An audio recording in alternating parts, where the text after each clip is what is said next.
Hello, कैसे हैं आप लोग। स्वागत है नरुका टेनी वर्ल्ड की एक नई वीडियो में।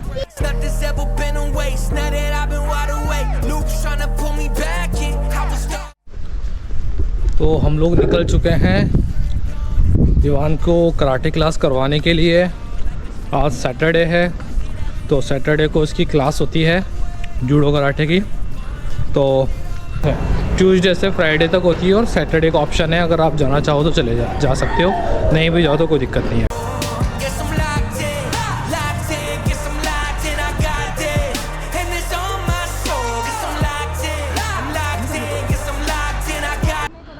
कितना भी बड़ा वीआईपी क्यों ना हो, चाहे पुलिस की गाड़ी हो चाहे कोई भी गाड़ी हो, अगर कोई पैदल चलने वाला रोड क्रॉस कर रहा होता है तो उसके लिए गाड़ी अपने आप रुक जाती है।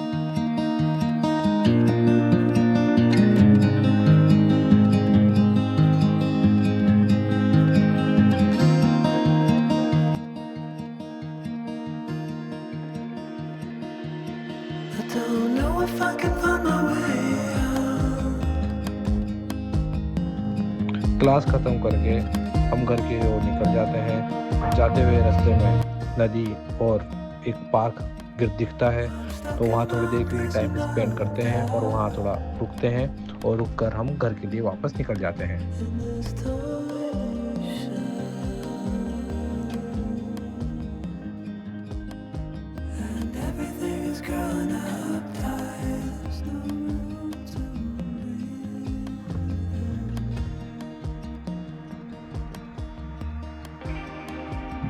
तो जाते हुए रास्ते में मुझे घर के पास में ही ये फूल लगे हुए दिखते हैं। ये फूल सच में मैंने पहली बार देखे थे।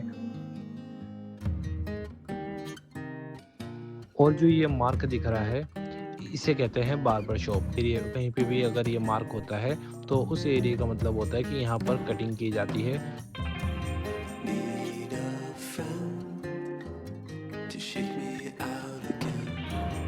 थोड़े समय रेस्ट करने के बाद घर में ग्रोसरी की रिक्वायरमेंट थी, तो हम पास में ही एक सुपर मार्केट है, तो इवान के साथ वहाँ चला जाता हूँ।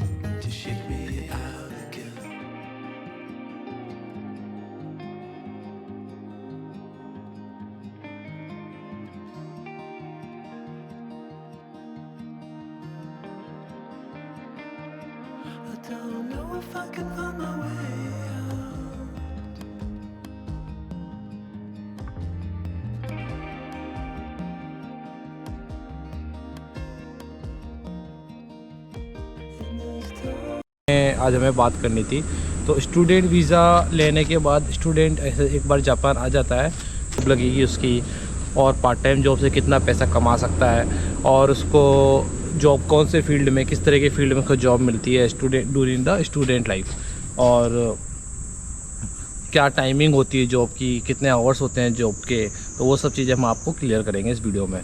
तो भाई एरिया में तो आपके जो गाको होता है, जो आपको इंस्टीट्यूट होता है, वो आपकी जॉब लुकिंग में, जॉब हंटिंग में हेल्प करते हैं।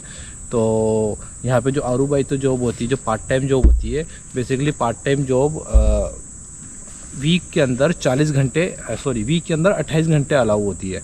28 घंटे ही आप काम कर सकते हो, और 28 घंटे के अंदर आपको कैसे भी कैसे भी हो, तो वीक में 28 घंटे अलाउ होता है।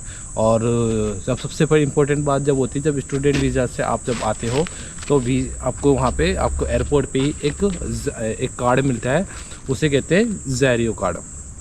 ठीक है, तो ज़ेरियो कार्ड के अंदर आपको एक पीछे स्टैंप लगवानी पड़ती है, वो इमिग्रेशन में लगती है। उसमें साफ लिखा हुआ होता है कि ये बच्चा या स्टूडेंट वीज़ा में आया है और इसे 28 घंटे में 28 घंटे ये जापान में रहे, वर्किंग एक्टिविटी इन्वॉल्व होएगा तो 28 घंटे काम करेगा। तो 28 घंटे 4 लाइन फील्ड्स होती है, लाइक रेस्टोरेंट लाइन में, होटल में काम कर सकते हो। उसके अलावा आप यहाँ पे बहुत सारी कन्वीनियंस स्टोर होती है, तो कन्वीनियंस स्टोर में भी काम कर सकते हो।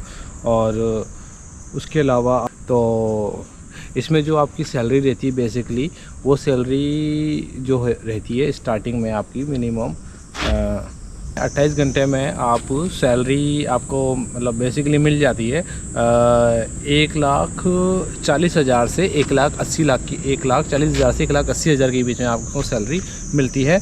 वर्किंग एज ए डिपेंड करता है आपको कौन सा काम कर रहे हो। तो कुछ अगर काम आपका टफ होता है, इसमें फिजिकल एक्टिविटी ज़्यादा होती है, तो उसमें सैलरी ऑब्वियसली हाई होती है। जिसमें एक्टिविटी कम होती है, फिजिकल एक्टिविटी कम होती है, उसमें आपकी सैलरी थोड़ी कम होती है, वेजेस उसमें कम कहते हैं। तो बेसिकली 1 घंटे का पर आवर का इसमें कोई 1200 लेकर 1400 रुपये का पर आवर वेजेस चल रहा है अभी टोक्यो में, ठीक है। तो तीसरा क्वेश्चन आता है कि आप जो सैलरी, इस सैलरी के अंदर आपको अपनी घर का पे और फीस वगैरह कैसे आप करोगे। तो और जो घर का रेंट होता है, अगर आप एक रूम के, सिंगल रूम की अगर बात करो, तो सिंगल रूम 6 मान से लेकर 7 मान, 5 मान से लेकर 7 मान के बीच में एक रूम का 1 BHK टाइप में घर मिल जाता है। उस घर में आप रह सकते हो।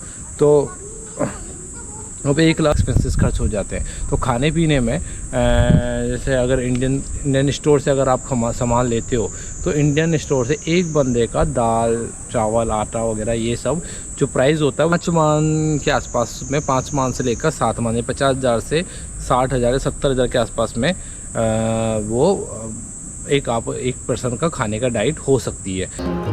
आई होप आपको वीडियो में दी गई इंफॉर्मेशन समझ में आ गई होगी। आज के लिए बस इतना ही, मिलते हैं नेक्स्ट वीडियो में। Thank you, bye bye, good night.